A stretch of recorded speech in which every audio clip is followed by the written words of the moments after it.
Hi anime lovers. Welcome to A for Anime channel.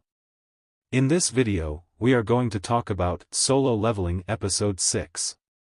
The episode begins with Hwang Dongsuk and his team of lizards leave the dungeon's gate, planning to sneak back through the upper side tunnels after the formidable giant arachnid ARIA has handled Jinwoo and Jinho.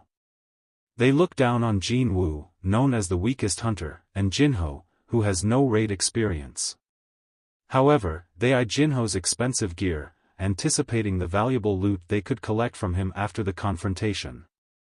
Their conversation reveals a selfish motive, to loot around 1 billion won's worth of mana crystals and avoid battling the arachnid unless necessary, carelessly risking a dungeon break. Outside the gate, Dongsuk cynically researches Jinho's father, Yoo Jinho, plotting to feign sympathy at Jinho's funeral should he perish. Dongsuk and Kwon admit to each other that they couldn't defeat the arachnid alone, mocking the perilous fate they've left Jinwoo and Jinho in. In the C-rank dungeon boss's lair, with a very angry spider looming, Jinho suggests that they find an exit instead of fighting, considering one needs to be at least B-rank to solo a C-rank boss. Yet Jinwoo, undeterred by the danger that surpasses that of Kasaka and the stone golem he defeated before, refuses to retreat. With a defiant smirk, Jinwoo surges forward to engage the spider, beginning his assault to Jinho's astonishment. Despite his relentless efforts, Jinwoo's dagger, Kasaka's venom fang, fails to penetrate the spider's tough exoskeleton. He doesn't give up, striking repeatedly and nimbly avoiding the powerful blows from the arachnid's legs, yet his attacks make no progress. Witnessing the speed and skill of Jinwoo, Jinho is rooted to the spot in shock, unable to fathom that Jinwoo could be merely an E-rank. The thought crosses his mind that Jinwoo might have deliberately falsified his rank. He knows of false rankers, rare hunters who can manipulate their mana readings because they enjoy to kill, which now instills a new sense of fear in him about Jinwoo. Overwhelmed by the situation, Jinho collapses to his knees, his thoughts turning to his father and questioning his own presence in this perilous place. Jinwoo is quickly getting fatigued by using his speed and agility for his relentless attacks. He can't find a weak spot. Suddenly, he runs out of stamina, and the magic beast lands a hit. Just before it makes the killing blow, Jinwoo accepts the full recovery reward granted by completing his dailies. Re-energized, he leaps in the air and pierces the spider in an eye. The weapon's paralysis and drain effects do the rest, and Jinwoo gains a few levels when the dungeon boss falls. Jinho plasters a fake smile on his face and calls Jinwoo boss as he offers him a bottle of water. Jinwoo doesn't understand why he's acting so strangely. The raid party appears in the tunnels above them, surprised to see them both alive. Elsewhere, Chairman Go, the leader of the Hunters Guild, is tired after a day of meetings. His subordinate Jinchul suggests training together for a change of pace.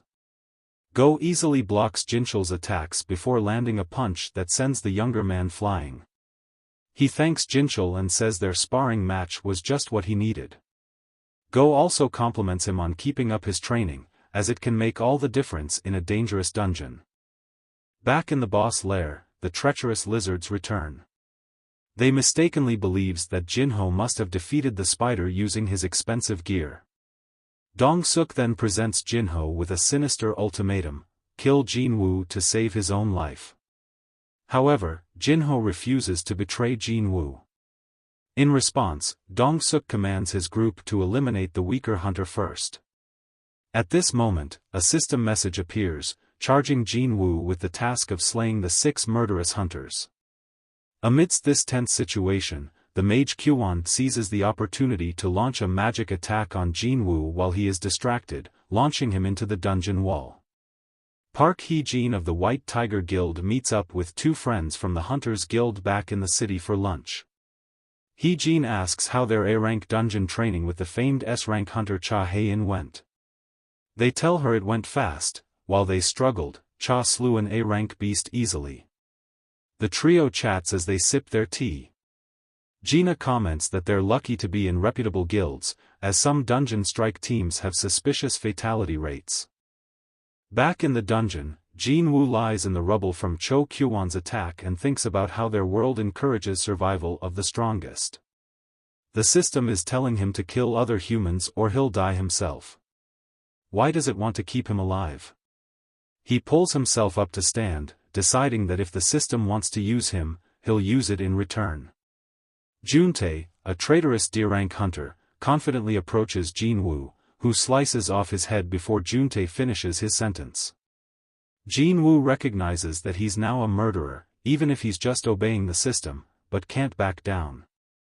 He kills the others, leaving just the C-rank party leader Dongsuk.